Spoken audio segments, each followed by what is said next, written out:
With the fluctuating temperatures we've been experiencing this winter, experts say it's a good idea to err on the side of caution and keep a safe distance from most riverbanks and bodies of water. Acting Division Commander Paul O'Brien is standing by near Toronto's harbourfront for us. Thanks for speaking with us today.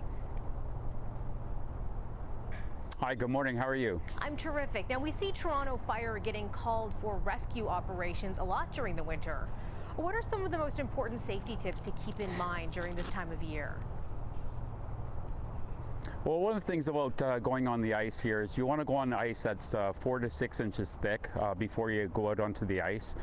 You can check with the Toronto Region Conservation Authority. It gives you ice thickness, also flood warnings on there as well. You want to make sure the ice that you're going onto is a clear blue ice or a dark black ice that you're going out onto. You want to make sure you have a plan in place. If you're going to go out into the ice, there is no safe ice at all, so you want to make sure that you're taking precautions. You want to advise somebody that you're going out in the ice, let them know where you are, keep a plan in place, and if you're going to go out fishing, have a life jacket, a rope, some ice awls or ice picks, and a PFD and a whistle if you fall into the ice. I wonder how long. Keep a plan in place. Keep a plan in place. Go ahead. Keep a plan in place, let people know where you're going, if you go into the water, turn around, you have 1 minute, get your breathing together. It's the 1-10-1 rule. Get your breathing together. You have 10 minutes to get out, self-rescue, so you want to go back to where you came from. That ice was safe where you came from. You go back to there, get your arms up high up in the ice, and start kicking, flutter kicking and pulling and pulling, and once you pull yourself up over, roll away from the hole. It's the 1-10 rule. Go ahead. You made some indications there too about minutes to keep in mind. How long does it take for something like hypothermia to set in? Hypothermia, so in the 1-10 rule, 1 minute to get your breathing, 10 minutes for self-rescue, 1 hour before you succumb to hypothermia. How do waterways in Toronto change as we head into spring, especially after a winter where we've had a little bit of everything? Yes, we have. 6 years ago, we had 2 years back to back where we had the fireboat here, William Lyon Mackenzie, was out ice breaking 140 times each year. We've only been out, my apologies, 140 days in a row.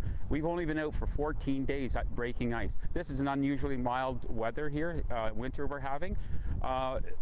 We've been out 14 days. Right before the last ice over, we've had 2 kite surfers out here who had hypothermia. They were wearing wetsuits, but just the cold weather, they had hypothermia. The fireboat was able to rescue them. Since we've had the ice over, we had 2 weeks of that, and right into mild weather. As you can see, we've lost the ice here in the harbor. We've got no ice. You may have ice still in Grenadier Pond, up at Lord Ross Dam, Rouge Beach. So there are ice areas that are still, but that ice is unsafe. There's no safe ice here in the city at all right now.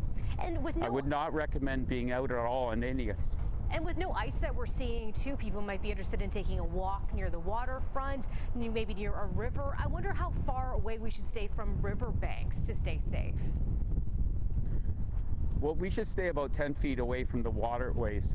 Getting close to the water, we've had a lot of runoff and a lot of melt. You don't know how weak the bank is at the edge there, so you want to stay far away from that. If you do get into the water, call out for help. Try and self-rescue. If you see somebody who falls into the waterways, call 911 immediately. Get the emergency services responding. Keep in contact with that person. Do not try and rescue them. Keep in contact with them. Keep talking to that person. Keep them aware. We can get the help to them. You just want to keep them aware. Let them know help is on the way. Do not try and rescue. Do not try and jump in the water after somebody. Some important reminders there how to stay safe near our waterways. Thanks for that, Paul O'Brien, Acting Division Commander with Toronto Fire. Lovely speaking with you. Thank you very much. Have a good day.